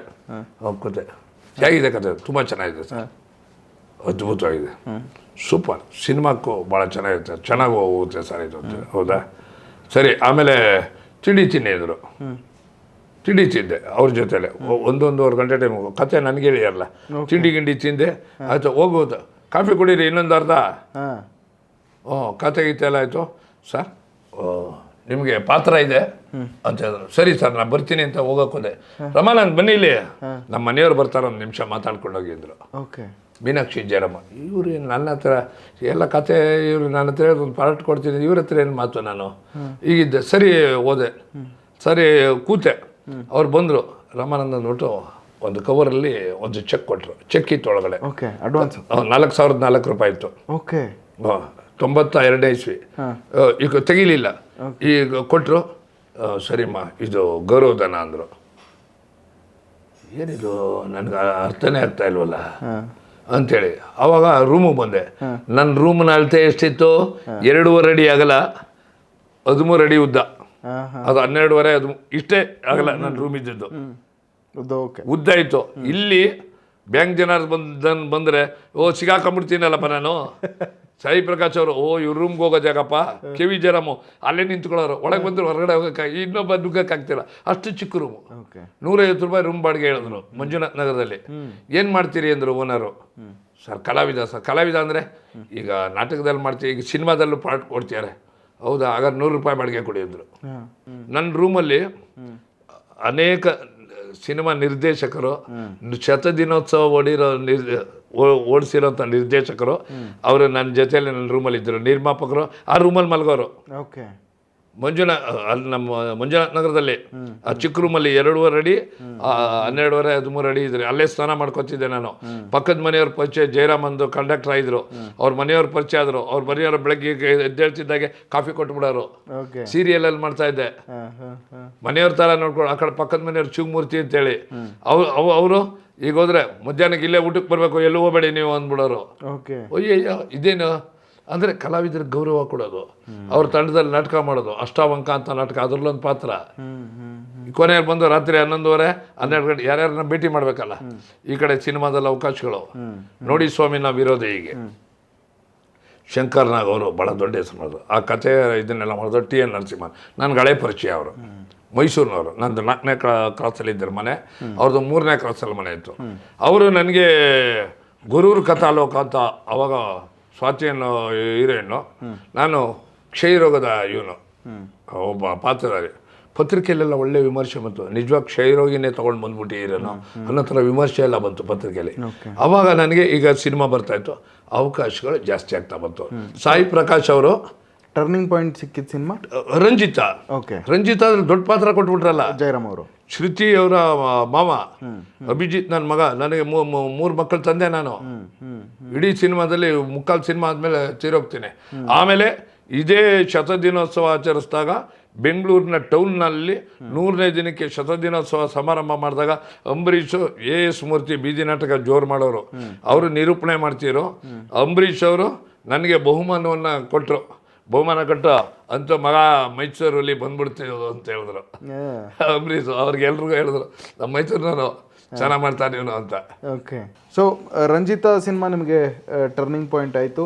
ಅದಾದ ಮೇಲಿನ ಸಿನಿ ಜರ್ನಿ? ಆಮೇಲೆ ಅವರೇ ರಶ್ಮಿ ತೆಗೆದ್ರು, ಗಾಜಿನ ಮನೆ ತೆಗೆದ್ರು, ಒಳ್ಳೊಳ್ಳೆ ಪಾತ್ರಗಳು ಕೊಟ್ಟರು. ಆಮೇಲೆ ನಾನು ನಮ್ಮ ಬಿರಾದರರು ನಾವಿಬ್ಬರೇ ಹೀರೋಗಳಾಗಿ ಅಭಿನಯಿಸೋದು. ವಾಸಂತಿ ಅಂತ ಅದು ಯೂಟ್ಯೂಬಲ್ಲಿ ಸಿಗುತ್ತೆ. ಆದರೆ ನಾವಿಬ್ಬರೇ ಪ್ರಮುಖ ಪಾತ್ರದಲ್ಲಿ ಅಭಿನಯಿಸೋದು. ಆಮೇಲೆ ಏನಾಗೋಯ್ತು, ಪಾತ್ರಗಳು ಜಾಸ್ತಿ ಸಿಗೋಕ್ಕೆ ಶುರು ಮಾಡ್ತು. ಆಮೇಲೆ ಏನು ಮಾಡ್ತು, ಬೇರೆ ಬೇರೆಯವರೆಲ್ಲ ನಮ್ಮ ಕುಂತಿಪುತ್ರದಲ್ಲಾಯಿತು, ದೀರ್ಘ ಸುಮಂಗಲ ಡಿ ರಾಜೇಂದ್ರ ಬಾಬು, ಆಮೇಲೆ ರೇಲಂಗಿ ನರಸಿಂಹರಾವ್ ಅವರ ಜೊತೆ ತೆಲುಗಿನ ಪ್ರಖ್ಯಾತ ದೊಡ್ಡ ಡೈರೆಕ್ಟ್ರು. ಓಕೆ. ಅವರ ಡೈರೆಕ್ಷನ್ಲು ಒಂದು ಪಾತ್ರ ಮಾಡಿದೆ. ದೊಡ್ಡಣ್ಣ, ದ್ವಾರಕೀಶು, ಟೆನ್ನಿಸ್ ಕೃಷ್ಣ, ಮಂದೀಪ್ ರಾಯಿ, ಮೈಕಲ್ ಮಧು, ಗಿರಿಜಾ ಲೋಕೇಶ್, ತಾರ ಎಲ್ಲರ ಜೊತೆ ಮಾಡಿದೆ. ಆ ಸಿನಿಮಾದಲ್ಲಿ ಕಟ್ಟಾಗೋಯ್ತು. ನೋವಾಗುತ್ತೆ ಬಿಡಿ, ಸಿನಿಮಾದಲ್ಲಿ ಇವೆಲ್ಲ ಆಗುತ್ತೆ. ಅದೆಲ್ಲದಕ್ಕಿಂತ ಸ್ಟಂಟ್ ಮಾಸ್ಟರ್ ಅನ್ನೋ ಸಿನಿಮಾದಲ್ಲಿ ದ್ವಿಪಾತ್ರದಲ್ಲಿ ಅಭಿನಯಿಸಿದ್ದೆ. ರಜನಿಕಾಂತ್ ಅವರ ಸ್ನೇಹಿತರು ಚಂದ್ರ ಸಾಳ್ವ ಅವರು ಭಾಳ ಅತ್ಯುತ್ತಮವಾದ ಪಾತ್ರ ಕೊಟ್ಟಿದ್ರು. ಫೈಟಿಂಗ್ ಇತ್ತು, 3 ಜನ ಹೆಂಡ್ತೀರಿದ್ರು. ನನ್ನ ಕೈಲೇ ಹಾಸ್ಯ ಸಂಭಾಷಣೆ ಬರ್ತಿದ್ರು. ಸಿನಿಮಾ ಡಬ್ಬಿಂಗ್ ಸಮಯಕ್ಕೆ ಬಂತು. ಸಂಖ್ಯೆ ಸ್ಟುಡಿಯೋ ಇತ್ತು, ಯಾರು ನಮ್ಮ ಶಂಕರ್ನಾಗ್ ಅವರು ಇದು ಮಾಡಿದಾರಲ್ಲ, ಅಲ್ಲಿ ಡಬ್ಬಿಂಗಿಗೆ ಹೋದೆ. ಇದೇ ಮಾಡ್ತಿಲ್ಲ, ಹಂಸಲೇಖ ಬಂದರು ಹೊರಗಡೆ. ದೊರೆ ಅವ್ರು ಹೇಳಿದ್ದು, ದೊರೆ ತುಂಬ ಚೆನ್ನಾಗಿ ಮಾಡಿದ್ದೆ, ಈ ಸಿನಿಮಾ ಬಂದರೆ ನಾಗಾಲೋಟದಲ್ಲಿ ಎಲ್ಲ ಹೋಗ್ಬಿಡ್ತೀಯ ನೀನು, ಅದ್ಭುತವಾಗಿ ಮಾಡಿದ್ಯಾ, ಥ್ಯಾಂಕ್ಸ್ ಅಂದರು. ಅವ್ರ ಮನೆ ಎದುರುಗಡೆನೇ ನಾನು ಮನೆ ಮಾಡ್ಕೊಂಡಿದ್ದೆ. ಯಾರು ಹಂಸಲೇಖ ಇಲ್ಲೇ ಇದ್ದರು, ಬಾಡಿಗೆ ಇದ್ದರು. ಅವ್ರ ಎದುರುಗಡೆ ನಾನು ಅಲ್ಲಿದ್ದೆ. ಹೇಳಿದ್ರು ಅದ್ರ ಸಿನಿಮಾದಲ್ಲಿ ಒಂದೇ ಒಂದು ದೃಶ್ಯನ ಇಲ್ದಂಗೆ ಕಟ್ ಮಾಡೋಣ. ಅಂಬರೀಷ್ ಅವರನ್ನು ಅಥವಾ ಅಂಬರೀಷ್ ಅವ್ರದ್ದಂತೂ ಒಡನಾಟ ಇತ್ತು ನಿಮಗೆ, ವಿಷ್ಣುವರ್ಧನ್ ಅವರನ್ನು, ಶಂಕರ್ ನಾಗ್ ಅವರನ್ನು, ಅಣ್ಣ ಅವರನ್ನು ಎಲ್ಲ ಬೆರಗುಗಣ್ಣಿಂದ ನೋಡ್ತಾ ಇದ್ದ ನೀವು ಅವರೊಟ್ಟಿಗೆ ಅಭಿನಯಿಸೋಕ್ಕೆ ಶುರು ಮಾಡಿಬಿಡ್ತೀರಿ. ಒಂದು ರಂಜಿತಾ ಸಿನಿಮಾ ಆದಮೇಲೆ ಒಂದು ನಿಮ್ಮ ಒಂದು ಪೀಕ್ ಜರ್ನಿ ಶುರುವಾಗುತ್ತೆ ಸಿನಿಮಾದಲ್ಲಿ. ಸೊ ಒಬ್ಬ ಬಹುಬೇಡಿಕೆಯ ಹಾಸ್ಯ ಕಲಾವಿದನಾಗಿ ವೃತ್ತಿ ಜೀವನದಲ್ಲಿ ಆ ದಿನಗಳು ಹೇಗಿತ್ತು ಅಂತ? ಈಗ ಹೇಗಿತ್ತು ಅಂತಂದರೆ, ನಾನು ಸಾಯಿ ಪ್ರಕಾಶ್ ಅವರು ರಂಜಿತಾ ಮುಗಿಸ್ಕೊಂಡು ಕೆಂಪಯ್ಯ IPS ಮುಗಿಸ್ಕೊಂಡು ಸಿಂಹದ ಮರಿ ಎಲ್ಲ ಮಾಡ್ತಾ ಇದ್ದಂಥ ಸಮಯದಲ್ಲಿ ಈ ಸಾಯಿ ಪ್ರಕಾಶ್ ಅವರು ನನ್ನ ನಾಟಕ ನೋಡಬೇಕು ಅಂದರು. ಒಂದು ನಾಟಕ ಅವ್ರ ಮನೆ ಥರ ನಾಟಕವನ್ನು ಮಾಡಿದಾಗ ಅವ್ರು ಇರಲಿಲ್ಲ. ಅವ್ರ ಮನೆಯವ್ರಿಗೆ ಹೇಳ್ಬಿಟ್ಟು ಹೋಗಿದ್ರು, ಅವ್ರ ಶ್ರೀಮತಿ ಅವ್ರಿಗೆ. ನಾಟಕ ನೋಡಿದ್ರು ಅವರು ಶ್ರೀಮತಿ ಅವರು. ನಮ್ಮೆಲ್ಲ ಕಲಾವಿದ್ರಿಗೂ ತಿಂಡಿ ಗಿಂಡಿ ಎಲ್ಲ ಕೊಟ್ಟು ನಮ್ಗೆ ಉಪಚಾರ ಮಾಡಿ ಏನೋ ಒಂದು ಗೌರವಧನವನ್ನು ಕೊಟ್ಬಿಟ್ರು. ಅದು ಮುಗೀತು. ಮಾರನೇ ದಿನ ಶೂಟಿಂಗ್ ಹೋದೆ. ನನ್ನ ಸ್ನೇಹಿತನ ಕರ್ಕೊಂಡು ಹೋದಾಗ, ಸರ್ ನಮಸ್ಕಾರ ಅಂತ ಹೇಳಿದೆ. ಬನ್ನಿ ಅಂದರು. ಧೀರೇಂದ್ರ ಗೋಪಾಲ್ಗೆ ಇದು ಮಾಡಿಸೋರು, ಪರಿಚಯ ಮಾಡ್ಕೊಂಡು. ಅವತ್ತೇನಾಗೋಗಿದೆ, ಸಿಹಿ ಕೈ ಚಂದ್ರು ಅನ್ನೋ ರೋಲ್ ಹಾಕಿದ್ರು. ಅವರು ಬ್ಯುಸಿಯಾಗಿಬಿಟ್ಟಿದ್ರು, ಅವರಿಲ್ಲ. ಶೂಟಿಂಗ್ ಹೋಗ್ಬೇಕು. ಅದು ಆ ಮೇನ್ ಪಾತ್ರ ಅಲ್ಲಿ ಬೇಕು. ಪಾತ್ರ ಆಗ್ಬೇಕಾದ್ರೆ ಏನು ಮಾಡಬೇಕು? ಸಾಯಿ ಪ್ರಕಾಶ್ ಅವರು ಈಗ ನೋಡಿದ್ರು. ಅವ್ರ ಮನೆಯವರು ಹೇಳಿದರು, ಚೆನ್ನಾಗಿ ಮಾಡ್ತಾರೆ ಇವರು ನಾಟಕ, ನೋಡಿದ್ದಾರಲ್ಲ ಹೇಳಿದರು. ಅವರು ಪಾಲ್ಟು ಮಾಡಿಬಿಟ್ಟಿದ್ರು. ಇವರು ಇದ್ದರು ಧೀರೇಂದ್ರ ಗೋಪಾಲ್ಗೆ ಸಾಯಿ ಪ್ರಕಾಶ್ ಅವರು, ಸರ್ ಇವ್ರನ್ನ ನಿಮ್ಮ ಜೊತೆಲಿ ಜೋಡಿ ಹಾಕ್ಬಿಡೋಣ ಅಂತೀನಿ ಅಂದರು. ಏನು ಮಾಡ್ತಾರೆ ಇವರು ಅಂದ್ರೆ, ಅವರು ಏನು ಮಾಡ್ತಾರಪ್ಪ ಅಂದ್ಕೊಂಡು ನಾನು ಸರಿ ಏನಾರು ಒಂಚೂರು ಮಾತಾಡೋಣ ಸರ್ ಅಂತೇಳಿ, ಒಂದು 10 ನಿಮಿಷ ಸ್ಕಿಟ್ ಏನಾರು ಮಾಡೋಣ ಅಂತಿದೆ. ಮಾಡಿ ಅಂದರು. ಒಂದು ತಮಾಷೆಯಾಗಿರೋದು ಮಾತಾಡಿದ್ರು. ನೀಲೇದ್ರಪ್ಪ ಈ ಸಿನಿಮಾದಲ್ಲಿ ನಾನು ಮಾತಾಡ್ಬೇಕಲ್ಲ, ನೀವೇ ಮಾತಾಡ್ಬಿಟ್ರೆ ಹೆಂಗೆ? ಧೀರೇಂದ್ರ ಗೋಪಾಲ್ ಅಂದರು. ಆ ಸಮಯದಲ್ಲಿ ಅವಕಾಶ ಸಿಕ್ತು, ದೊಡ್ಡ ಪಾತ್ರ. ಇಡೀ ಸಿನಿಮಾದಲ್ಲಿ ಅವ್ರ ಜೊತೆಯಲ್ಲಿರೋದು. ಪಾತ್ರ ಅಷ್ಟಕ್ಕೆ ಮುಗಿಲಿಲ್ಲ, ಸಿನಿಮಾ ಮುಗೀತು. ಸಿನಿಮಾ ಮುಗೀತು, ರಿಲೀಸ್ ಆಯಿತು. ಧೀರೇಂದ್ರ ಗೋಪಾಲ್ ನಮಗೆ ಸಂಪಾದನೆ ಆಗೋದ್ರು. ಸಂಪಾದನೆ ಅಂದರೆ ಅವ್ರು ತುಂಬ ಆತ್ಮೀಯರಾಗೋದ್ರು. ನಾವು ಅವರು ಜನಾರ್ದನ ಲಾಡ್ಜ್ಗೆ ಹೋಗ್ಬೇಕು, ಲೋಕಲ್ ಕಾಲು, ನನ್ನ PP ಕಾಲು ಕರೆಯೋರು. ನಾಗರಾಜನ ಲಾಯರ್ ನಂಬರ್ ಕೊಟ್ಟಿದೆ, ರಾಮಾನಂದ ಅವರಿದ್ದರು ಕರಿತೀರಾ ಅನ್ನೋರು. ಅವ್ರು ಕರೆಯೋರು. ನಾನು ಇಲ್ಲಿಂದ ಬಸ್ ಎತ್ಕೊಂಡು ಅವರ ಜನರದೆಲ್ಲ ಕೂತ್ಕೊಂಡು ಮಾತಾಡ್ಕೊಂಡು ಒಂದು ಬಿಯರ್ ಕುಡ್ಕೊಂಡು ಅವ್ರ ಜೊತೆ ಮಾತಾಡ್ಕೊಂಡು ಬಿಟ್ಬಿಟ್ಟೆ. ಈಗ ಯಾವುದೂ ಕುಡಿಯಲ್ಲ, ಅವಾಗ ಕುಡಿದೆ. ಬಿಟ್ಕೊಂಡು ಅವ್ರ ಜೊತೆ ನಾಟಕದ ಮಾತುಕತೆ ಮಾತಾಡ್ಕೊಂಡು ಅವರು ಎಲ್ಲ ಇದಾದ್ಮೇಲೆ ಹೊರಗಡೆ ಬಂದು ಹೋಟ್ಲ್ ಹತ್ರ ಆಚೆ ಬಂದು ಒಂದು ರಿಕ್ಷಾ ಕರೆದು ಅವರು ಒಂದು ರಿಕ್ಷಾ ಇವ್ರನ್ನ ಬಿಟ್ಬಿಡಪ್ಪ ಸಾಹೇಬ್ರನ್ನ ಅಂದ್ಬಿಟ್ಟು ನನ್ನ ಜೋಬಿಗೆ ಒಂದು 200 ರೂಪಾಯಿ ಹಾಕ್ಬಿಟ್ಟು ಹೋಗ್ಬಿಡೋರು. ಅವ್ರಿಗೆ ಚೇಂಜ್ ಹಣ್ಣು ಕೊಟ್ಬಿಡು ಅನ್ನೋರು. ನಾನು ಇಲ್ಲಿಗೆ ಬಂದು ನನ್ನ ರೂಮು 2.5 ಅಡಿ ರೂಮು, ಮತ್ತೆ ಅಲ್ಲೇ ಇದ್ದೆ ಬಿಟ್ಟಿರ್ಲಿಲ್ಲ. ಸಡನ್ ಆಗಿ ಬಿಟ್ರೆ ಇದಾಗೋಗುತ್ತೆ. ದುಡ್ಡು ಕಟ್ಟೋ ಶಕ್ತಿ ಇತ್ತು. ಆದರೆ ಅದೇ ದುಡ್ಡನ್ನು ಬೇರೆ ನಾಟಕಕ್ಕೆಲ್ಲರೂ ಥಿಯೇಟ್ರ್ ಬಾಡಿಗೆ ಕಟ್ಬೋದಲ್ಲ. ಈ ಥರ ನನ್ನ ಮನಸ್ಥಿತಿ. ಆಮೇಲೆ ಇದಾದಾಗ ಅವರ ದುಡ್ಡು ಕೊಡೋರು ಬರೋರು ಆ ಸಂಬಂಧ ಆಗಿ ಉಳ್ಕೊಳ್ತು. ಅವ್ರ ಜೊತೆ ಬೇರೆ ಬೇರೆ ಸಿನಿಮಾದಲ್ಲಿ ಅವರು ಇದು ಮಾಡಿದ್ರು. ನಾಟಕಕ್ಕೆ ಕೆಲವರು ನಂಬರ್ ಕೊಡೋರು. ಇದಾಯಿತು. ಆಮೇಲೆ ನಾವು ಹಳೆ ಕಲಾವಿದರು ನಾವೆಲ್ಲರೂ ಸೇರಿ, ಬ್ಯಾಂಕ್ ಜನಾರ್ದನ್, ಮನ್ದೀಪ್ ರಾಯ್, ಬೇರೆ ಬೇರೆ ಎಲ್ಲ ಕಲಾವಿದರು, ಈಗೇನು ಕೆಲವರೆಲ್ಲ ಇದ್ದಾರೆ, ಉಮೇಶ್ ಅಣ್ಣ, ಇವರು ನಾವೆಲ್ಲ ಏನು ಮಾಡ್ತಾಯಿದ್ದು ಅಂತ ಹೇಳಿದ್ರೆ, ಹಾಸ್ಯ ಕಲಾವಿದರ ಸಹ ಒಂದು ಇದನ್ನು ಮಾಡಿಕೊಂಡು ಕರೀತಾರೆ ಹಾಸ್ಯ ಕಾರ್ಯಕ್ರಮಕ್ಕೆ. ನಾನು ಡಿಂಗ್ರಿ ನಾಗರಾಜ್ ಅವರು ಇವ್ರಿಗೆ ನಮ್ಗೆ ಹೆಜ್ಜೆ ಹೆಜ್ಜೆರಂಗ್ ತಂದಿದ್ದೆ, ಯಾವುದೋ ಊರಿಗೆ ಕರ್ಕೊಂಡಿರ್ತೀನಿ. ಹುಚ್ಚ ವೆಂಕಟಕ್ಕೆ ನಾನು ಕರ್ಕೊಂಡು ಹೋಗ್ತಿದ್ದೆ ಕಾರ್ಯಕ್ರಮಕ್ಕೆ. ಬಿಜಾಪುರಕ್ಕೆ. ಯಾಕೆ ಹೇಳ್ತೀನಿ ಅಂತ ಹೇಳಿದ್ರೆ, ಮೊನ್ನೆ ದೊಡ್ಡಣ್ಣಿಗೆ ಇದು ಯಾವುದೋ ಲಾಸ್ಟ್ ಇಯರು ಬಸವನ ಬಾಗೇವಾಡಿ ಕರ್ಕೊಂಡೋಗಿದ್ದೆ. ಅಂದರೆ ನಾನು ಅವಿನಾಶ್ಗೆ ಇರ್ಬೋದು, ಸಾಧು ಕೋಕಿಲಿಂಗೆ, ಅಲ್ಲಿ ಯಾವುದೋ ಒಂದು ಕಾರ್ಯಕ್ರಮ ನನಗೆ ಹೇಳ್ತಾರೆ. ನಾನು ಮಾತಾಡಿ ಸರ್ ಇಲ್ಲಿ ಬನ್ನಿ ಅಂತ ಹೇಳ್ತೀನಿ. ಅವ್ರಿಗೇನು ಗೌರವಧನ ಅವ್ರು ಕೊಟ್ಕೋತಾರೆ. ಬಟ್ ನನ್ನ ಮುಖ್ಯನ ನನಗೆ ಹೆಜ್ಜೆ ರಂಗ ತಂಡದ ಮುಖ್ಯನ ಹೋಗುತ್ತೆ. ಅಂದರೆ ಈಗಿನವರು ಇದ್ದಾರೆ, ಕೆಲವರು ಅವಕಾಶನೂ ಹೇಳಿದ್ದಾರೆ. ಈಗ ಸಾಧನೆ ನಿನ್ಗೆ ಹೇಳ್ತೀನಪ್ಪ, ಒಂದು ಒಳ್ಳೆ ಟೈಮ್ ಬರುತ್ತೆ ಜೊತೆಲಿ ಮಾಡೋಣ ಅಂತ ಹೇಳ್ತಾರೆ. ಈಗಲೂ ಕಾಂಟ್ಯಾಕ್ಟಲ್ಲಿದ್ದಾರೆ. ಅಂದರೆ ನಾವು ಹಳೆ ಕಲಾವಿದರೆಲ್ಲ ಅಲ್ಲಲ್ಲೇ ಕಾರ್ಯಕ್ರಮ ಕೊಡ್ತಿದ್ವು. ಶಂಕನಾದ ಅರವಿಂದ್ ಇರ್ಬೋದು, ನಾವೆಲ್ಲರೂ ಅಲ್ಲಲ್ಲೇ ಕಾರ್ಯಕ್ರಮ ಕೊಟ್ಟಾಗ ಏನು ಮಾಡ್ತೀವಿ, ಬಂದು ದುಡ್ಡನ್ನು ನಾವು ಹಂಚ್ಕೊಂಡು ಹೇಗೋ ಇರ್ತಿದ್ವು. ಈಗ ನಾ ಕೇಳ್ಕೊಳ್ಳೋದಿಷ್ಟೇ, ಹಿರಿ ಕಲಾವಿದರು ಸಕ್ರಿಯವಾಗಿ ಇರದೆ ಸ್ವಲ್ಪ ಹುಷಾರು ತಪ್ಪಿರೋರು ಆ ಥರದವ್ರು ಯಾರು ಇದ್ದರೆ ಅವ್ರಿಗೆ ಸ್ವಲ್ಪ ಅವಕಾಶವನ್ನು ಕೊಟ್ಟರೆ ಸ್ವಲ್ಪ. ನಾನು ಅದೇ ಮಾತಿಗೆ ಬರಬೇಕು ಅಂದ್ಕೊಂಡೆ. ಏನು ಅಂದರೆ, ಹಿರಿಯ ಕಲಾವಿದರಿಗೆ ಅವರು ಒಂದು ಟೈಮಲ್ಲಿ ಅವರು ಪೀಕನ್ನು ನೋಡಿರ್ತಾರೆ. ಒಂದು ಕಾಲದಲ್ಲಿ ಅವರು ಬೆಳ್ಳಿತೆರೆ ಮೇಲೆ ರಾರಾಜಿಸಿರ್ತಾರೆ. ಆದರೆ ಇವತ್ತಿಗೆ ಎಲ್ಲೋ ಒಂದು ಕಡೆ ಈಗ ತುಂಬ ಜನ ಹಿರಿಯ ಕಲಾವಿದರು ಮಾತಾಡೋದನ್ನು ನೋಡಿದ್ದೀನಿ ನಾನು. ಅವಕಾಶಗಳು ಸಿಗ್ತಿಲ್ಲ, ನಮ್ಮನ್ನು ನಿರ್ಲಕ್ಷ್ಯಕ್ಕೆ ಒಳಪಡಿಸಲಾಗ್ತಾ ಇದೆ ಅಂತೆಲ್ಲ ಮಾತಾಡ್ತಿದ್ದಾರೆ. ಮತ್ತು ಯಂಗರ್ ಜನ್ರೇಷನ್ ಏನು ಸಿನಿಮಾ ಮಾಡೋಕ್ಕೆ ಬರ್ತಿದೆ, ಆ ಯಂಗರ್ ಜನ್ರೇಷನ್ನು ಮತ್ತು ಈ ಹಿರಿಯ ಕಲಾವಿದರ ಮಧ್ಯೆ ತುಂಬ ದೊಡ್ಡ ಒಂದು ಗ್ಯಾಪ್ ಇದೆ. ಸೊ ಇದು ಫಿಲ್ ಆಗೋದು ಹೇಗೆ? ಇವ್ರ ಮಧ್ಯೆ ಒಂದು ಬ್ರಿಡ್ಜ್ ಏನೋ ಒಂದು ಕನೆಕ್ಟಿವಿಟಿ ಬೇಕಲ್ಲ, ಅದು ಹೆಂಗೆ ಸಾಧ್ಯ ಆಗುತ್ತೆ? ಸಾಧ್ಯ ಆಗುತ್ತೆ ಅಂತಾರೆ, ಪ್ರಯತ್ನ ಇರಬೇಕು. ನೋಡಿ, ಈಗ ನಿಮಗೆ ಒಂದು ಉದಾಹರಣೆ ಹೇಳ್ತೀನಿ. ನನ್ನಲ್ಲಿಗೆ ಇಲ್ಲಿಗೆ ಹರಿವರಾಸನಂ ಅಂತ ಬಂದರು, ಸಹ ನಿರ್ದೇಶಕರಾಗಿ ಪರಿಚಯ ಆಗಿದ್ರು. ನಾವು ಕುಂದಾಪುರ, ದಕ್ಷಿಣ ಕನ್ನಡ ಅಲ್ಲೆಲ್ಲ ಶೂಟಿಂಗ್, ನಾರಾಯಣ ಗುರು ದರ್ಶನ ಅಂತ ಮಾಡಿದಾಗ ಪರಿಚಯ ಇದ್ರು. ಅವ್ರು ಇಲ್ಲಿ ಬರೋರು. ನನ್ನ ಆ್ಯಟಿಟ್ಯೂಡು, ನನ್ನ ನಾಟಕ ಇದನ್ನೆಲ್ಲ ನೋಡಿ ಮಾಡಿದ್ರು. ಏನು ಮಾಡಿದ್ರು, ನನಗೊಂದು ಮೇಜರ್ ಪಾತ್ರ ಕೊಡ್ತೀನಿ ಮಾಡಿ ಅಂತ ಹೇಳಿದ್ರು. ಸರಿ ಮಾಡೋಣ ಅಂತ ಹೇಳಿದೆ. ಈಗ 80 ದಿನಕ್ಕೂ ಹೆಚ್ಚು ಚಿತ್ರೀಕರಣ ಆಯಿತು. ನೆಕ್ಸ್ಟ್ ಮಂತ್ ರಿಲೀಸ್ ಮಾಡಬೇಕು ಅಂತ ಹೇಳಿ ಮಗ್ಗಿ ಪುಸ್ತಕ 18 ಜನ ಗಾಯಕರು ಆಡಿದ್ದಾರೆ. ಕೀರ್ವಾನಿ ಇಂದು 18 ಜನ ಗಾಯಕರು ಆಡಿದ್ದಾರೆ. ನಾನು ಪ್ರಮುಖವಾದ ಪಾತ್ರ. 180 ಜನ ಬೈಟ್ಸ್ ಕೊಟ್ಟಿದ್ದಾರೆ. ನಮ್ಮ ಮಾಜಿ ಪ್ರಧಾನಿ HD ದೇವೇಗೌಡರು ಮಾತಾಡಿದ್ದಾರೆ ಸಿನಿಮಾ ಬಗ್ಗೆ, ರಾಮಲಿಂಗಾರೆಡ್ಡಿ ಮಾತಾಡಿದ್ದಾರೆ, ರಮೇಶ್ ಅರವಿಂದ್ ಮಾತಾಡಿದ್ದಾರೆ, ದೊಡ್ಡಣ್ಣ ಮಾತಾಡಿದ್ದಾರೆ, ಬ್ಯಾಂಕ್ ಜನಾರ್ದನ್ ಮಾತಾಡಿದ್ದಾರೆ, ದೊಡ್ಡರಂಗೇಗೌಡರು ಮಾತಾಡಿದ್ದಾರೆ, ಲೂಸ್ ಮಾತಾಡಿದ್ದಾರೆ. ಅನೇಕರು 180 ಜನ ದೊಡ್ಡವರು ಎಲ್ಲರೂ ಬೈಟ್ಸ್ ಕೊಟ್ಟಿದ್ದಾರೆ. ಅತ್ಯುತ್ತಮವಾದ ಹಾಡು, ಈ ಥರ ಹಾಡನ್ನು ನಾವು ಕೇಳಿರಲಿಲ್ಲ, ಭಾಳ ಚೆನ್ನಾಗಿದೆ, ಎಲ್ಲರೂ ಬೈಟ್ಸ್ ಕೊಟ್ಟಿದ್ದಾರೆ. ನೀವು ದಯವಿಟ್ಟು ವೀಕ್ಷಕರೇ, ನಾನು ಪ್ರಮುಖವಾದ ಪಾತ್ರ ಅನ್ನೋದಕ್ಕಿಂತ ಸಿನಿಮಾದಲ್ಲಿ ಮಗ್ಗಿ ಪುಸ್ತಕದಲ್ಲಿ ಭಾಳ ಅತ್ಯುತ್ತಮವಾದ ಒಂದು ಕಂಟೆಂಟ್ ಇದೆ. ಬಹುಶಃ ನೀವು ಸಿನಿಮಾ ನೋಡಿದ ಮೇಲೆ ನಿಮ್ಮ ಮನಸ್ಸಿಗೆ ಹಿಡಿಸುತ್ತದೋ, ಮನೆ ಮಂದಿ ಎಲ್ಲ ಖಂಡಿತವಾಗ್ಲೂ ನೋಡ್ತೀರಿ. ನಾನು ಇದನ್ನು ನನ್ನ ಆತ್ಮರತಿ ಅಂತ ನನ್ನನ್ನು ನಾನು ಹೊಗಳ್ಕೊಳ್ತಾ ಇಲ್ಲ, ಅಥವಾ ನಿರ್ದೇಶಕರನ್ನು ಹೊಗಳ್ಕೊಳ್ತಾ ಇಲ್ಲ. ಒಂದು KGF, ಒಂದು ಕಾಂತಾರ, ಒಂದು ಮಗ್ಗಿ ಪುಸ್ತಕ ಆಗುತ್ತೆ 100%. ಯಾಕೆ ಅಂತ ಹೇಳಿದ್ರೆ ಅದರಲ್ಲಿ ಒಂದು ಆನ್ಲೈನು, ಒಂದು ಎಜುಕೇಷನ್ ಬಗ್ಗೆ ಹೇಳಿದೆ. ಇವತ್ತಿನ ದಿನ ಹೆಣ್ಣು ಮಕ್ಕಳಿಗೆ ಎಜುಕೇಷನ್ ಬೇಕೇ ಬೇಕು. ಅವ್ರಿಗಂತಲ್ಲ, ನಮಗೂ ನಿಮಗೂ ಎಲ್ರಿಗೂ, ಮುಂದಿನ ಜನ್ರೇಷನ್ ಅವ್ರಿಗೆ ಎಜುಕೇಷನ್ ಇಲ್ಲ ಅಂತ ಹೇಳಿದ್ರೆ ಭಾಳ ತಪ್ಪಾಗೋಗುತ್ತೆ. ಅದಕ್ಕೆ ನೋಡಿ, ನಾನು ಇತ್ತೀಚೆಗೆ ಒಂದು ಆಶಾವಾದಿ ಭಾರತ ರತ್ನ ಡಾಕ್ಟರ್ BR ಅಂಬೇಡ್ಕರ್ ಅಂತೇಳಿ ಒಂದು ನಾಟಕವನ್ನು ಮಾಡಿದ್ದೀನಿ. ಈ ನಾಟಕದ ಬರೆದಿರೋ ಉದ್ದೇಶ ಅಷ್ಟೇ. ಸರ್ಕಾರಿ ಶಾಲೆಗಳಲ್ಲಿ, ಕೆಲವು ಖಾಸಗಿ ಶಾಲೆಗಳಲ್ಲೂ ಈ ನಾಟಕ ಪ್ರದರ್ಶನ ಅವರು ಮಾಡಿಸ್ಬೇಕು, ನಾನು ಮಾಡಬೇಕು, ಬೇರೆಯವರು ಇದರಲ್ಲಿ ಏನು ಹೇಳಿದೆ ಅಂತ ಹೇಳಿದ್ರೆ, ಅಂಬೇಡ್ಕರ್ ಅಂತ ಮಹಾಮೇಧಾವಿ 50 ದೇಶಗಳ ಒಂದು ಸಂವಿಧಾನವನ್ನು ಓದಿ, ಅವರ ಸಂವಿಧಾನದ ಪೀಠಕ್ಕೆ ಅಧ್ಯಕ್ಷರಾಗಿ ಸಂವಿಧಾನವನ್ನು ರಚಿಸ್ತಾರಲ್ಲ, ಅದು ಎಲ್ಲರ ಕೈಲೂ ಆಗಲ್ಲ. 50,000 ಪುಸ್ತಕವನ್ನು ಸಂಗ್ರಹಿಸಿರ್ತಾರೆ ಅವರು. ಲೈಬ್ರರಿ ತೆಗೆಯೋದಕ್ಕಿಂತ ಮುಂಚೆ ಅವರು ಬೀಗ ತೆಗೆದ ತಕ್ಷಣ ಟಕ್ ಅಂತ ಹೋಗಿ ಅವ್ರಿಗೆ ಬೇಕಾದ ಆಯ್ಕೆ ಮಾಡ್ಕೊಂಡು ಪುಸ್ತಕ ಓದ್ತಾ ಇದ್ರು.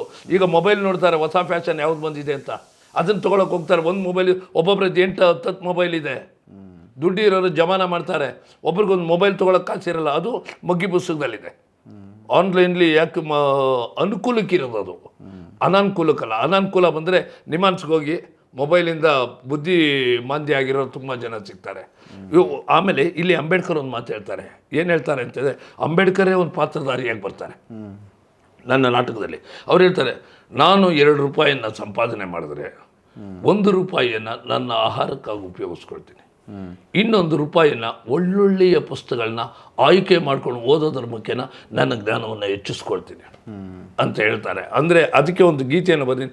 ಓದಿರಿ ಓದಿರಿ ಓದಿರಿ, ಒಳ್ಳೆಯ ಗ್ರಂಥವನ್ನು ಓದಿರಿ, ಪುಸ್ತಕದ ಆಳೆಯಲ್ಲಡಗಿದೆ ಭಂಡಾರವು, ಕುಲಕ್ಕೆ ನೆಲೆ ಯಾವುದೆಂದರು ಕನಕರು, ಸಕಲರಲ್ಲೂ ಅರಿವುದು ಒಂದೇ ನೆತ್ತರು, ಓದಿರಿ ಓದಿರಿ ಓದಿರಿ, ಒಳ್ಳೆಯ ಗ್ರಂಥವನ್ನು ಓದಿರಿ.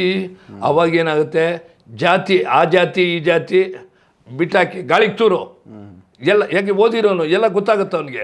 ಓದಿಲ್ಲದೆ ಈಗ ನಾವು ಮೂಢನಂಬಿಕೆಗಳಲ್ಲಿ ಮಾಡಬಾರ್ದು, ಯಾವುದೋ ಆಚರಣೆಗಳನ್ನ ಮಾಡಿಕೊಂಡು ಓದಿರೆಲ್ಲ ತಿಳುವಳಿಕೆ ಇಲ್ಲ. ಓದೋದ್ರಿಂದ ಏನಾಗುತ್ತೆ, ಜ್ಞಾನಾರ್ಜನೆ ಜಾಸ್ತಿ ಆಗುತ್ತೆ. ಈಗೇನಾಗೋಗಿದೆ ನೋಡಿ, ಈಗ ನಿಮಗೆ ಗೊತ್ತಿರುತ್ತೆ ಬಹುಶಃ, ಈಗ ಸ್ಮಶಾನಕ್ಕೆ ಹೋಗೋಣ ಸುಡಬೇಕು ಅಂತೀರು. ಈಗ ಆ ಥರ ಇಲ್ಲ ಪ್ರಪಂಚದಲ್ಲಿ. ಬದಲಾವಣೆ ಅಂದರೆ ಮನೆ ಮುಂದೆ ಮೊಬೈಲು ಸ್ಮಶಾನ ಬರುತ್ತೆ, ಅಲ್ಲೇ ಸುಟ್ಬಿಟ್ಟು ಅಲ್ಲೇ ಬೂದಿ ಕೊಟ್ಬಿಡ್ತಾರೆ. ಈಗ ಚೀನಾ ದೇಶದಲ್ಲಿ ರೋಬೋಟ್ ಇತ್ತು, ರೋಬೋಟು ಈಗ ಕಡಿಮೆ ಆಗೋಗಿದೆ. ಈಗ ಒಂದು ಹುಡುಗಿನೇ ತಯಾರಿಸಿರ್ತಾರೆ, ಹುಡುಗಿ ಥರನೇ. ನೀವು ಯಾವುದೇ ಭಾಷೆ ಮಾತಾಡಿ ಆ ಭಾಷೆಯಲ್ಲಿ ಮಾತಾಡುತ್ತೆ, ಉತ್ತರ ಕೊಡುತ್ತೆ, ನಿಮ್ಗೇನು ಬೇಕು ಎಲ್ಲ ಸಪ್ಲೈ ಮಾಡುತ್ತೆ. ನೀವು ಕೇಳಿದ್ದನ್ನು ಅದನ್ನು ದುಡ್ಡು ಕೊಟ್ಟು ಇದು ಮಾಡೋಗ್ತೀರಿ. ದುಡ್ಡು ಎಲ್ಲಿರುತ್ತೆ ಜನರ ಹತ್ರ? ಎಲ್ಲ ಮೊಬೈಲಲ್ಲಿರುತ್ತೆ. ಮೊಬೈಲ್ ಕಳ್ಳರ ಬಗ್ಗೆ ನಾವು ಸ್ವಲ್ಪ ಎಚ್ಚರಿಕೆ ಇರಬೇಕಲ್ವ. ಆಮೇಲೆ ನಮ್ಮ ಜನರು ಏನು ಮಾಡ್ತಾರೆ ಅಂತಂದರೆ ಆಭರಣಗಳನ್ನ ಶೋ ಹಾಕೊಂಡು ಹೋಗ್ತಾರೆ, ಗಂಡಸರಾಗಲಿ ಹೆಂಗಸರಾಗಲಿ. ಈಗ ಸರ ಹಾಕೊಂಡು ಹೋಗ್ತಾರೆ, ಚಿನ್ನ ಇಡ್ದಪ್ಪ, ಎಲ್ರಿಗೂ ನಾಯಿ ಚೈನ್ ಇದ್ದಂಗೆ ಇರುತ್ತೆ, ನೀವು ನೋಡಿರ್ತೀರಿ ಅಲ್ವಾ. ಭತ್ತ ತಿನ್ನೋನ್ಗೆ ಅಕ್ಕಿ ಲೆಕ್ಕ, ಸರ ಕದಿಯೋನು ಕೊಳ್ಳೆ ಲೆಕ್ಕ, ತಪ್ಪಂತ ಹೊಡ್ಕೊಂಡು ಹೊಟ್ಟೈತಾನೆ. ಇನ್ನು ಕೆಲವರು ಸ್ವಾಮೀಜಿಗಳಿರ್ತಾರೆ, ಕಾಳ್ ಸ್ವಾಮೀಜಿಗಳು ಇರ್ತಾರೆ ಈ ಸಮಾಜದಲ್ಲಿ. ನಿಮ್ಮ ಕಣ್ಣಿಗೆ ಮಣ್ಣೆರಚಿ ಬಿಡ್ತಾರೆ. ಹಗಲು ಬ್ರಹ್ಮಚಾರಿ ಆತ, ರಾತ್ರಿ ವ್ಯಭಿಚಾರಿ. ಹೆಣ್ಣು ಮಕ್ಕಳೇ ನೀವು ಎಚ್ಚರವಾಗಿರಿ. ಯಾಕೆ ಇದನ್ನೆಲ್ಲ ನಾವು ಮೆಸೇಜ್ ಕೊಡ್ತೀವಿ ಹೇಳಿ, ಜನರು ಜಾಗೃತರಾಗಿ ಅಂತ. ಈಗ ಕಳ್ಳ ಹೆಂಗೆ ಗೊತ್ತಾ, ಹಳೆ ಕಳ್ಳ ಏನು ಮಾಡ್ತಿದ್ದ, ಎಂಚು ಕದಿಯೋನು, ಕಂಚು ಕದಿಯೋನು, ಚಿನ್ನ ಕದಿಯೋನು. ಈಗ ಆ ಥರ ಇಲ್ಲ. ಕಳ್ಳ ಆಗಿದ್ದಾನೆ ಅಂತಂದರೆ ಮೊನ್ನೆ ಪೊಲೀಸ್ ಇಲಾಖೆಯಲ್ಲಿ ಹೇಳಿದೆ ನಾನು, ಪೊಲೀಸ್ ಕಮಿಷನರ್ ಅವರ ಸಮ್ಮುಖದಲ್ಲಿ ಏನು ಹೇಳಿದೆ ಅಂತ ಹೇಳಿದ್ರೆ, ಅದು ಈಗ ಪ್ರಿಂಟ್ ಆಗ್ತಾ ಇದೆ ಪುಸ್ತಕ. ಅಂತಿಂತ ಕಳ್ಳ ನಾನಲ್ಲ, ನನ್ನಂಥ ಕಳ್ಳ ಇನ್ನಿಲ್ಲ, ಬೀಗ ಬಾಗಿಲು ನಾನು ಮುರಿಯೋದೇ ಇಲ್ಲ, ಗನ್ನು ಪನ್ನು ನಾನು ಬಳಸೋದೇ ಇಲ್ಲ, ಸೈಕಲ್ಲು ಸ್ಕೂಟ್ರು ಕದಿಯೋನೆ ಅಲ್ಲ, ದಡ್ರು ಪಡ್ರು ಇರುವಾಗ ನನಗೆ ಯಾಕ್ರಿ ಚಿಂತೆ, 3 ಸ್ಟಾರು 5 ಸ್ಟಾರ್ಲೇ ಜೀವನ ಮಾಡ್ತೀನಿ, ಆನ್ಲೈನ್ಲೇ ಎಲ್ರಿಗೂ ಹ್ಯಾಕ್ ಮಾಡ್ತೀನಿ. ನೋಡಿ, ಈಗ ನಮ್ಮ ಉಪೇಂದ್ರ ಅವರ ಧರ್ಮಪತ್ನಿಗೆ ಹ್ಯಾಕ್ ಮಾಡಿಬಿಟ್ರು. ಏನಂತ ಹೇಳಿದ್ರೆ ಭಾಳ ಮುಂದುವರೆದು ಬಿಟ್ಟಿದೆ, ಕಂಡುಹಿಡಿಯೋಕ್ಕಾಗಲ್ಲ. ನೋಡಿ, ಒಂದು ಉದಾಹರಣೆ ಹೇಳ್ತೀನಿ. ನನ್ನ ಭಾಳ ಆತ್ಮೀಯರಾದಂಥ ಒಬ್ಬರು ಏರ್ಪೋರ್ಟ್ಗೆ ಹೋಗಬೇಕು. ನಾವು ಜಾಗೃತರಾಗಬೇಕು. ಹೇಗೆ ಅಂತ ನೀವಾಗಲಿ ನಾವಾಗಲಿ ಎಲ್ಲ. ATM ಅಲ್ಲಿ ದುಡ್ಡು ತೆಗಿಯಕ್ಕೆ ಹೋದರು, ಬರಲಿಲ್ಲ. ಪಕ್ಕದಲ್ಲಿ ಒಬ್ಬರಿದ್ದರು, ಏನು ಅಂತ ಹೇಳಿದ್ರು. ಅವ್ರು ಸ್ವಲ್ಪ ನೋಡಿ ಹಣ ಬರ್ತಿಲ್ಲ ಅಂದರು. ಅವ್ರ ಪಕ್ಕದಲ್ಲಿ ಹಣ ತಗೊಳೋದಕ್ಕೆ ಸಹಾಯ ಮಾಡಿದ್ರು. ಸಹಾಯ ಮಾಡ್ಬೇಕಾದ್ರೆ ಏನು, ಅವನು ಮೈಂಡು ಕಳ್ಳ ಆತ ಏನು ಮಾಡ್ದ, ಕಾರ್ಡನ್ನ ಈಗ ತೆಗೆದ, ನೋಡಿ ಹಣ ಬರುತ್ತೆ ಅಂತ ಹೇಳ್ದ. ಇನ್ನೊಂದು ಕಾರ್ಡನ್ನ ಅವ್ರ ಕೈಗೆ ಕೊಟ್ಟ. ಕಾರ್ಡ್ ಕೊಟ್ಟವ್ರು ನಾವು ನೋಡ್ತೀವಿ, ಆ ಕಾರ್ಡ್ ಬಂತು, ಒಳಗಡೆ ಇಟ್ಕೊಂಡ್ರು. ಅವ್ರ ಕಾರ್ಡ್ ಇವ್ನು ಇಟ್ಕೊಂಡ್ಬಿಟ್ಟ. ಅವರು ಏರ್ಪೋರ್ಟ್ಗೆ ಹೋಗಬೇಕು, ಮಧುಸೂದನ್ ಅಂತೇಳಿ. ಅವರು ಏರ್ಪೋರ್ಟ್ಗೆ ಹೋಗ್ತಾ ಇದ್ದಾರೆ. 1 ಅವರ್ಗೆ ಫ್ಲೈಟ್ ಇರೋದು, ಅರ್ಧ ಗಂಟೆ ದಾಟ್ಬಿಟ್ಟಿದ್ದಾರೆ. 5,000 ಡ್ರಾ ಮಾಡ್ತಾ ಇದ್ದಾನೆ ಅವನು. ಅವ್ರಿಗೆ ಮೆಸೇಜ್ ಬರ್ತಾ ಇದೆ, ವಾಪಸ್ ಬರೋಕ್ಕಾಗಲ್ಲ. ಈ ಕಾರ್ಡ್ ತೆಗಿತಾರೆ, ಕಾರ್ಡ್ ಇಲ್ಲಿ ಬೇರೆ ಕಾರ್ಡ್ ಇದೆ. ಸ್ವಲ್ಪ ಎಚ್ಚರಿಕೆ ಇರಬೇಕು. ಯಾಕೆ ಅಂತ ಹೇಳಿದ್ರೆ ಮೊಬೈಲ್ ಇರೋದು ಅನುಕೂಲಕ್ಕೆ ಅನಾನುಕೂಲ ಹಾಕೊಂಡ್ಬಿಡ್ತಾರೆ. ಹಾಗೆ ಇದ್ರ ಜೊತೆಯಲ್ಲಿ ಹೇಳಬೇಕು ಅಂತ ಹೇಳಿದ್ರೆ, ಮುಂದಿನ ಸಂಚಿಕೆಯಲ್ಲಿ ಹೇಳೋಣ. ಏನಂತ ಹೇಳಿದ್ರೆ, ಕುಡುಕ ಬಾರಿಗೆ ಹೆಂಡತಿ ಮಕ್ಕಳು ಬೀದಿಗೆ. ಯಾಕೆ ಕುಡಿಯೋದ್ರಲ್ಲಿ ದುಷ್ಪರಿಣಾಮ ಆಗುತ್ತೆ, ಮತ್ತು ಡ್ರಗ್ ಅಡಿಕ್ಟ್ ಆಗಿಬಿಡ್ತಾರೆ. ಓದೋದ್ರಲ್ಲಿ ಇವತ್ತು ಮಕ್ಕಳೇನು ಮಾಡಿಬಿಟ್ಟಿದ್ದಾರೆ ಅಂತಂದರೆ, ತಂದೆ ತಾಯಿರ್ಗೋ ನೇರವಾಗಿ ಹೇಳಬೇಕು ಅಂತ ಹೇಳ್ತೀನಿ. ದಯವಿಟ್ಟು ತಪ್ಪಾಗಿದ್ದರೆ ಮೈಸೂರು ರಮಾನಂದವರನ್ನ ದಯವಿಟ್ಟು ಕ್ಷಮಿಸಿ. ಸರಿ ಇದ್ದರೆ ಒಪ್ಕೊಳ್ಳಿ. ಮಕ್ಕಳಲ್ಲಿ ನೀವು ಕೆಲವರು, ನಾನು ಕಣ್ಣಾರೆ ನಾನಲ್ಲ, ನೀವುಗಳು ನೋಡಿರ್ತೀರಿ. ಮಕ್ಕಳನ್ನ ಹೋಟೆಲ್ಗೆ ಕರ್ಕೊಂಡು ಹೋದರೆ ಮಕ್ಕಳ ಕೈಗೆ ಮೊಬೈಲೋ ಟ್ಯಾಬೋ ಏನೋ ಕೊಟ್ಬಿಟ್ಟು, ಮಗು ಟ್ಯಾಬ್ ನೋಡ್ತಾ ಇರುತ್ತೆ, ನೀವು ತಿನ್ನಿಸ್ತಾ ಇರ್ತಾರೆ. ಮಗು ಅಪ್ಪಿತಪ್ಪಿನ ನೀವೇನು ತಿನ್ನಿಸ್ತಾ ಇದ್ದೀರಿ ಅನ್ನೋದನ್ನು ನೋಡೋಲ್ಲ. ಮಗುಗೆ ಅಡಿಕ್ಟ್ ಆಗೋದು ಹಾಗೆ ಆಗುತ್ತೆ. ನಾನು ಪ್ರೀತಿಯ ತಂದೆ ತಾಯಂದಿರಿಗೆ ನಾನು ಒಂದೇ ಒಂದು ಮಾತನ್ನು ಹೇಳೋದಕ್ಕೆ ಇಷ್ಟಪಡ್ತೀನಿ. ನನ್ನನ್ನು ಕಲಬುರಗಿಯ ಒಂದು ದೊಡ್ಡ ಒಂದು ವಿಶ್ವವಿದ್ಯಾನಿಲಯ, ಅದರ ಹೆಸರೇನು ಭಾಳ ಚೆನ್ನಾಗಿದೆ, ಅಲ್ಲಿಗೆ ನನ್ನನ್ನು ಕರೆಸಿದ್ರು. ಒಂದು 450-500 ಜನ ಅಲ್ಲಿ ಕೆಲಸ ಮಾಡ್ತಾರೆ, ಆಡಳಿತ ವರ್ಗದಲ್ಲಿದ್ದಾರೆ. ಆ ಸಮಯದಲ್ಲಿ ಏನಪ್ಪ ಅಂತ ಹೇಳಿದ್ರೆ, ಒಂದು ಮಾತು ಹೇಳಿದೆ. ಅಲ್ಲೂ ಅಂತಲ್ಲ, ಸುಮಾರು ಶಾಲಾ ಕಾಲೇಜುಗಳಲ್ಲೂ ಹೇಳ್ತಾ ಇರ್ತೀನಿ. ಜನ ಜಾತ್ರೆ ಆಗಿರ್ತಾರಲ್ಲ, ತಂದೆ ತಾಯಂದಿರು ಪೋಷಕರು ಎಲ್ಲರೂ ಇರ್ತಾರಲ್ಲ, ಮಕ್ಕಳ ಜೊತೆಯಲ್ಲಿ ಕಾರ್ಯಕ್ರಮ ನೋಡೋಕ್ಕೆ ಬಂದಿರ್ತಾರಲ್ಲ, ಶಾಲಾ ವಾರ್ಷಿಕೋತ್ಸವ, ದೊಡ್ಡ ದೊಡ್ಡ ಸಭೆ ಸಮಾರಂಭಗಳಲ್ಲಿ. ಮಕ್ಕಳಿಗೆ ದಯವಿಟ್ಟು ನೀವು ಓದಿ ಅಂತ ಹೇಳ್ಬೇಡಿ, ಬರೀರಿ ಅಂತ ಹೇಳ್ಬೇಡಿ. ಮತ್ತೇನು ಮಾಡಬೇಕು ಅಂತ ಕೇಳ್ತೀರಿ. ನೀವು ಪಕ್ಕದಲ್ಲಿ ಕೂತ್ಕೊಂಡು ಬರೀರಿ, ಮಗು ಬರೆಯುತ್ತೆ. ನೀವು ಪಕ್ಕದಲ್ಲಿ ಪುಸ್ತಕ ಹಿಡ್ಕೊಂಡು ಕೂತ್ಕೊಂಡು ನೋಡಿ, ಮಗು ಬರೆಯುತ್ತೆ. ನೀವು ಮೊಬೈಲ್ ಹಿಡ್ಕೊಂಡು ನೋಡಿ, ತೆಳ್ಕೊಂಡು ಮಗು ಬರೋದು ಮೊಬೈಲ್ ನೋಡುತ್ತೆ. ಇಲ್ಲಿ ನೋಡಿ, ಕೆಲವ್ರು ಹೇಳ್ತಾರೆ ನನ್ನ ಹತ್ರನೇ, ರಮಾನಂದ್ ನಮ್ಮ ಮಗು ಫೇಸ್ಬುಕ್ಕನ್ನು ಇನ್ನೂ 1.5 ವರ್ಷ ಫೇಸ್ಬುಕ್ ಹ್ಯಾಂಡಲ್ ಮಾಡ್ತಾನೆ. ಅಲ್ಲ, ಸಂತೋಷ ನಿಜ. ಆದರೆ ಮಕ್ಕಳಿಗೆ ಅದರಲ್ಲೇ ಅಡಿಕ್ಟ್ ಆಗಬಾರ್ದು. ಯಾಕೆ ಅಂತ ಹೇಳಿದ್ರೆ, ಅಡಿಕ್ಟ್ ಆಗಿಬಿಟ್ರೆ ಏನಾಗೋಗುತ್ತೆ, ತುಂಬ ತೊಂದರೆ ಆಗುತ್ತೆ. ಒಳಗಾಗಬಾರ್ದು. ಅದ್ರ ಜೊತೆಯಲ್ಲಿ ನಾನು ನನ್ನನ್ನು ಈ ಸಂಪಾದಕ ಅನ್ನೋ ಒಂದು ಚಾನಲಲ್ಲಿ ಭಾಳ ಚೆನ್ನಾಗಿ ನನ್ನನ್ನು ಸಂದರ್ಶನ ಮಾಡಿದ್ದಾರೆ. ನಾನು ಕೊನೆಯಲ್ಲಿ ಹೇಳೋ ಮಾತಿಷ್ಟೇ, ದುಡಿಯೋರ ಜೊತೆ ಜೀವನ ಮಾಡೋಣ, ದುಡಿಮೆಯಲ್ಲೇ ದೇವರನ್ನು ಕಾಣೋಣ. ಮಲಗುವ ಮುನ್ನ ನಗಬೇಕು ರಾತ್ರಿ, ತಂತಾನೆ ಸಿಗುವುದು ನಗು ಇದು ಖಾತ್ರಿ. ಮುಂಜಾನೆ ಹೇಳುವಾಗ ನಕ್ಕೊಂಡೇಳಿ, ಸಂತೋಷ ಸಂತೃಪ್ತಿ ಸಿಗದಿದ್ದರೆ ಕೇಳಿ, ಇದನ್ನು ಮತ್ತೊಬ್ಬರಿಗೂ ಹೇಳಿ. ನಿಮ್ಮ ಇಲ್ಲಿಯ ಸಂಪಾದಕದ ಚಾನಲ್ನ ಎಲ್ರಿಗೂ ನನ್ನ ಹೃದಯಾಂತರಾಳದ ಅಭಿನಂದನೆಗಳು. ನಮಸ್ಕಾರ. ಎಸ್ ವೀಕ್ಷಕರೇ, ನಮ್ಮ ಮೈಸೂರು ರಮಾನಂದ್ ಅವರ ಜೊತೆಗಿನ ಮಾತುಕತೆ ಮುಂದುವರಿಯುತ್ತೆ. ಮುಂದಿನ ಸಂಚಿಕೆಯಲ್ಲಿ ಭೇಟಿಯಾಗೋಣಂತೆ. ನಮಸ್ಕಾರ.